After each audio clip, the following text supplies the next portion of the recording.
انور منصور صاحب ایک تو بتا دیں تحریک عدم اعتماد کا مطلب، اب مجھے کریکٹ کیجیے گا اگر میں غلطی کروں تاکہ ہم آسان الفاظ میں ذرا سمجھنا چاہ رہے ہیں لیگل لینس سے، ناٹ پولیٹیکل، وہ بھٹی صاحب بتائیں گے کہ چونکہ جو پاکستان کا یہ ایوان زیریں ہوتا ہے یعنی کہ نیشنل اسمبلی، یہ اس کی اکثریت جس فرد کو کے لیے ووٹ کر دیتی ہے وہ بن جاتا ہے اس ایوان کا قائد، یعنی کہ پاکستان کا وزیر اعظم، یعنی کہ حکومت کا سربراہ.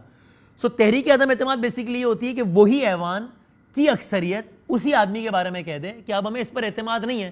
جب اس پر اعتماد نہیں ہوگا اس ایوان کو تو پھر یقیناً وہ آدمی قائد ایوان نہیں رہ سکے گا، یعنی کہ وزیر اعظم نہیں رہ سکے گا. اگر یہ ٹھیک ہے تو تحریک عدم اعتماد اگر اپوزیشن نے لانی ہے جو کہ دعوے کر رہی ہے تو اس کا سب سے پہلا مرحلہ کیا ہوتا ہے؟ اپوزیشن کیا کرے گی قائد ایوان کے لیے کے خلاف تحریک عدم اعتماد لانے کے لیے؟ پہلا قدم کیا کرے گی؟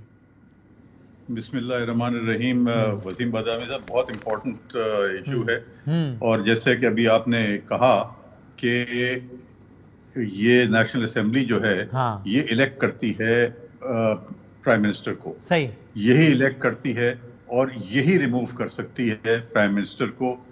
اور اس کا بڑا واضح جو طریقہ دیا ہوا ہے وہ یہی ہے کہ 20% آف دی ہاؤس ایک وہ لے کر آئیں، درخواست لے کر آئیں اور اسپیکر کو دیں گے کہ ہم سمجھتے ہیں کہ یہ ان کو ریموو کر دینا چاہیے اور ان کے خلاف ہم عدم اعتماد کا ووٹ ہمارے پاس پورا ہے اور اب یہ پیش کیا جا رہا ہے اور نیشنل اسمبلی کے سامنے اس کو پیش کیا جائے. ٹھیک ہے، یعنی اس وقت ایوان 342 کا ہے، ایک رکن کا انتقال ہوا ہے، شاید وہاں پر دوبارہ الیکشن نہیں ہوا، ہنگو کی ہے. اس وقت 341 کا ہے. 341 کا 20% پہلا کام یہ کرے کہ نیشنل اسمبلی میں جا کے جمع کرا دے اسپیکر کے پاس. اب اسپیکر کیا کرے گا اگلا کام جب اس کو درخواست جمع ہو جائے گی؟ پھر جیسی اسپیکر کے پاس آتی ہے وہ سب ممبران کو نوٹس دے گا اور اس کے نوٹس دینے کے بعد وہ کال کرے گا اسمبلی کو، اور اسمبلی جو ہے ودن 3 days کال کرے، اپ ٹو 7 days، 3 سے 7 دن کا ہے پیریڈ، وہ کال کر کے اور وہ عدم اعتماد کا جو ووٹ ہے وہ لے گا اپنے اسمبلی کے اندر. اس کا ایک پورا ایک طریقہ. اچھا، اس سے پہلے کیا انور منصور صاحب، یعنی آپ نے کہا کہ وہ اراکین کو نوٹس جاری کرے گا، یعنی ایسا بھی کوئی مرحلہ ہوتا ہے کہ اسپیکر تصدیق کے لیے اگر چاہے تو بلا سکتا ہے کہ بھائی وسیم بادامی صاحب آپ کے نام سے تحریک عدم اعتماد میں دستخط ہے، آپ نے یا آپ کا ہی ہے دستخط یا نہیں؟ ایسا بھی کوئی پروسیس اگر وہ چاہے تو ہو سکتا ہے؟ دیکھیں یہ چیز اس کے اندر کہیں دی ہوئی نہیں ہے، مگر یہ اس کے ثواب دید ہے کہ اگر کسی پرٹیکولر کو سمجھتا ہے کہ نہیں اس نے سائن کیا ہے تو وہ بلا کے پوچھ سکتا ہے. مگر یہ اس کا طریقہ جیسے کہ ریزگنیشن میں کہا گیا ہے کہ وہ بلا کے پوچھ سکتے ہیں، وہ ضروری ہے. یہاں پر اس قسم کی کوئی چیز کہی نہیں ہے، مگر پھر بھی یہ اسپیکر کا وہ ہے ثواب دید ہے کہ وہ کسی کو، اگر یہ نہیں کہ پورے 20% کو بلا کے پوچھ رہا ہے، اگر کسی پہ شک ہے تو وہ بلا کے پوچھ سکتا ہے کہ انہوں نے یعنی میں نے اس لیے پوچھا کہ اگر وہ چاہے تو ظاہر اس طرح کی چیزوں میں پالیٹکس آ جاتی ہے اور ٹائم کا فیکٹر بڑا امپورٹنٹ ہوتا ہے، تو اس طرح ٹائم گین کیا تو جا سکتا ہے، یعنی کہ جی مجھے فلاں ممبر کا نہیں معلوم کہ وہ اس کا دستخط ہے، نہیں وہ یہ کام کر سکتا ہے اگر چاہے تو. آپ کہہ رہے ہیں پابند نہیں ہے، چاہے تو انہوں نے 3 دن سے 7 دن کا پیریڈ دیا ہے، صحیح، تو وہ مقصد یہی ہے اس کا کہ اگر کوئی وہ ہو جس میں کہ اس کو شک ہو تو وہ ضرور چیک کر سکتا ہے. مگر یہ ہے کہ یوزولی یہ ابھی تک ہم نے دیکھا نہیں ہے کبھی اس قسم کی چیز ہوئی ہو. ٹھیک ہے، اوکے. اچھا، اس کے بعد وہ 3 سے 7 دن کے اندر نیشنل اسمبلی کا اجلاس بلانے کا پابند ہے، تو وہ اجلاس ہو گیا 3 سے 7 دنوں کے اندر. اب اجلاس شروع ہوا، پھر کیا ہوگا؟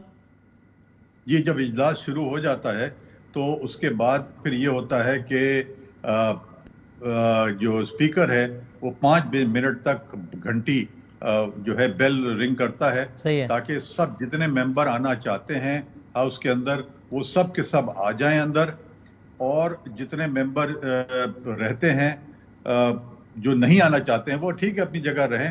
جیسے ہی 5 منٹ پورے ہوتے ہیں تو اس کے بعد اس کے اسمبلی کے دروازے جو ہیں وہ لاک کر دیے جاتے ہیں. لاک کرنے کے بعد وہ ریزولوشن پٹ اپ کرتے ہیں، اور ریزولوشن میں جو فیور میں ووٹ کرنا چاہتا ہے وہ ایک گیٹ دروازے سے نکلتا ہے اور جو نہیں کرنا چاہتا ہے وہ دوسرے سے نکلتے ہیں، اور اس کے بعد کاؤنٹنگ ہو جاتی ہے. اس کا ایک طریقہ ہے کہ جیسے ہی وہ نکل رہے ہوتے ہیں تو ان کا نام ویریفائی کیا جاتا ہے، پھر نام ویریفائی کرنے کے بعد اس کو کال کیا جاتا ہے، ٹھیک ہے، کہ یہ نام ہے جو باہر جا رہے ہیں. تو وہ نام جیسے ہی کال کیے جاتے ہیں وہ کاؤنٹ ہوتے چلے جاتا ہے. جب کاؤنٹنگ کمپلیٹ ہو جاتی ہے پھر رنگ کرتے ہیں سب ممبران دوبارہ واپس آ جاتے ہیں اور پھر اسپیکر رزلٹ اناؤنس کرتا ہے. ٹھیک ہے, اب ظاہر ہے رزلٹ ان دو میں سے ایک ہوگا کہ اگر اپوزیشن نے تحریک عدم اعتماد جمع کری تو اسپیکر بتائے گا کہ جناب ٹوٹل نمبر, چونکہ آپ نے کہا کہ ظاہر 50% آف دا ہاؤس چاہیے ہوتا ہے, یعنی کہ 342 ڈیوائڈیڈ بائی 2 + 1 172 کا جو میجیکل نمبر ہے.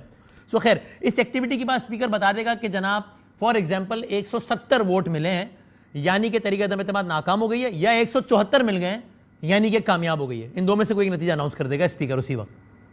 جی, اس کے بعد پھر وہ نوٹیفائی کر دے گا ٹو دی پریزیڈنٹ امیڈیٹلی. اگر فیور میں ہوتی ہے کہ وہ اگر عدم اعتماد جو ہے وہ تھرو ہوتی ہے تو اس صورت میں وہ پریزیڈنٹ کو انفارم کر دیں گے. اگر تھرو نہیں ہوتی ہے تو پھر the house continues as it is. اور اگر تحریک عدم اعتماد ناکام ہو جاتی ہے تو پھر ایسا بھی کچھ ہے کہ پھر اپوزیشن اگلے غالباً 6 ماہ تک دوبارہ تحریک عدم اعتماد نہیں لا سکتی, ایسا بھی ہے؟ جی ہاں بالکل, 6 مہینے تک پھر وہ عدم اعتماد کا ووٹ کے لیے دوبارہ نہیں آ سکتے. کامیاب ہوتی ہے تو کون کس کو لکھے گا کہ اب یہ قائد ایوان کا اعتماد کھو چکا ہے, اس لیے یہ اپنی پریزیڈنٹ کو لکھیں گے. پریزیڈنٹ کو اسپیکر انفارم کرے گا کہ یہ عدم اعتماد کا جو ووٹ ہے وہ کامیاب ہو گیا ہے اور دی پرائم منسٹر از نو مور دیر. پھر اس کا ایک نیا باب شروع ہوتا ہے کہ دوبارہ نئے پرائم منسٹر کو الیکٹ کرنے کا جو ہوتا ہے وہ.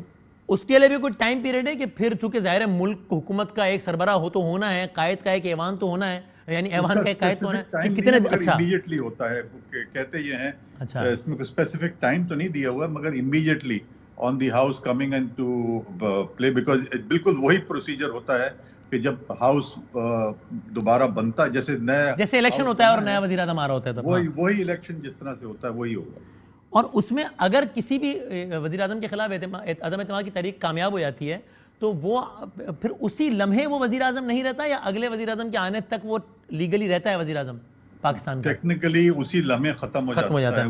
ہاں جی, اہم ترین خبریں اب ایک کلک کی دوری پر. ہر لمحہ باخبر رہنے کے لیے سبسکرائب کریں ہمارا YouTube چینل. اپنے موبائل فون سے ملکی اور بین الاقوامی اہم خبروں تک رسائی کے لیے ڈاؤن لوڈ کیجیے موبائل ایپ. باموثوق ذرائع سے مصدقہ خبروں, تجزیوں اور تبصروں سے مستفید ہونے کے لیے وزٹ کیجیے پاکستان کی سب سے بڑی news website. ARY news پہنچا رہا ہے خبریں سب سے پہلے آپ تک, تاکہ آپ رہیں ہر لمحہ باخبر.